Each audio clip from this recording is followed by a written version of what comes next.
प्रवीण दरेकरांच्या पदाला मंत्रिपदाचा दर्जा, म्हाडाच्या धर्तीवर राज्यात महाराष्ट्र स्वयं पुनर्विकास प्राधिकरणाची स्थापना। प्रवीण दरेकर स्वयं पुनर्विकास प्राधिकरणाचे पहिले अध्यक्ष। अहिल्यानगरमध्ये रस्त्यावर लिहिलेल्या आक्षेपार्ह मजकुरावरून 2 गटात तणाव। आक्षेपार्ह मजकुरावरून अहिल्यानगरमध्ये रास्ता रोको, राडा करणाऱ्यांवर पोलिसांचा लाठीचार्ज।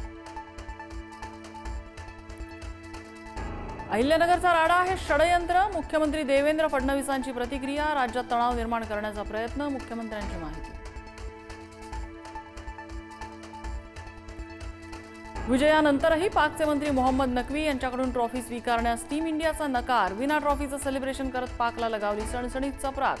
टीम इंडियाच्या कृतीने भारतीयांची मनं जिंकली। राज्यातील 12वीच्या विद्यार्थ्यांना दिलासा, परीक्षा अर्ज भरण्यास 20 ऑक्टोबरपर्यंत मुदतवाढ। अतिवृष्टी पूरस्थितीमुळे महत्त्वाचा निर्णय।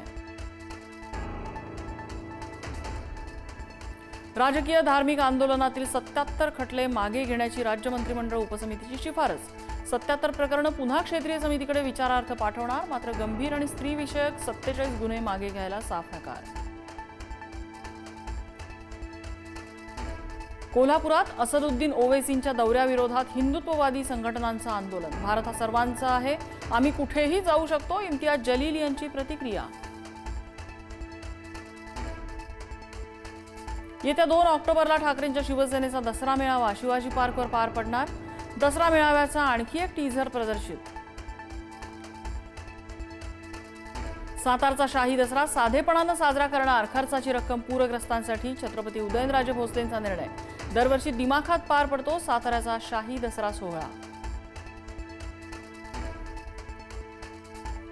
राज्यभरातल्या मंदिरांकडून पूरग्रस्तांना मदतीचा हात। सिद्धिविनायक मंदिराकडून 10 कोटी, शेगाव गजानन महाराजांकडून 1 कोटी 11 लाख, तर शिर्डी साई मंदिराकडून 1 कोटी आणि लालबागच्या राजाकडून 50 लाखांची मदत। राज्यातला पावसाचा जोर ओसरणार, पुढील 2-3 दिवस राज्यातील पावसाचा जोर कमीच। मुंबईसह ठाणे, पालघर, रायगडमध्ये पावसाचा जोर कमी असणार, काही ठिकाणी मुसळधार पावसाचाही अंदाज। सोलापूरच्या जिल्हाधिकाऱ्यांनी ज्योती वाघमारेंना सुनावलं, तुमचं राजकारण नंतर करा, जिल्हाधिकाऱ्यांनी सुनावलं।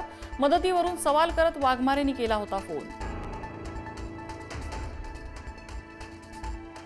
बीडमधील सीना, मेहकरी, कांबळी या नद्यांना पूर। आष्टी तालुक्यातील हिंगणीमधील 13 शेतकऱ्यांना एनडीआरएफच्या पथकानं बाहेर काढलं। गोदावरीला आलेल्या महापुरामुळे राजापूर गावात पाणी शिरलं, राजेश्वर मंदिर पाण्याखाली। संभाजीनगरमधल्या पैठणला पावसाचा तडाखा। पैठणच्या संतनगर भागातील पाणी ओसरल्यानंतर घरं पडायला लागली। मोलमजुरी करून बांधलेली घरं पडत असल्याने नागरिक बेघर।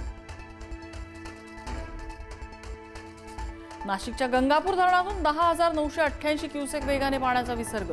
नदीकाठच्या नागरिकांना सतर्कतेच्या सूचना। चाळीत साठवलेला कांदा सडू लागला, गिरणा नदीवरच्या पुलालाही भगदाड।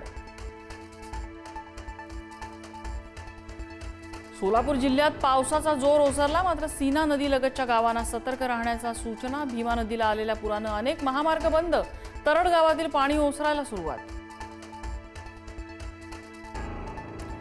नांदेडमध्ये पावसाची विश्रांती, मात्र गोदावरी आणि आसना नदीचा पूर कायम। गोदावरी नदीत पाण्याची आवक वाढली।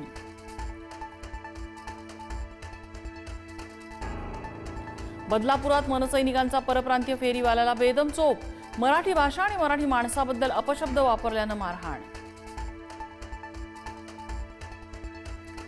झाकण नसलेल्या नाल्यात पडून 14 वर्षीय मुलाचा मृत्यू। डोंबिवली पश्चिमेकडच्या गोपी चौक परिसरातील हृदयद्रावक घटना। आई अंबाबाईला तिरुपती बालाजी देवस्थानकडून मानाचा शालू। खासदार श्रीकांत शिंदे यांच्या उपस्थितीत अर्पण सोहळा। तिरुपती ते कोल्हापूर देवस्थानांची श्रद्धेची परंपरा कायम।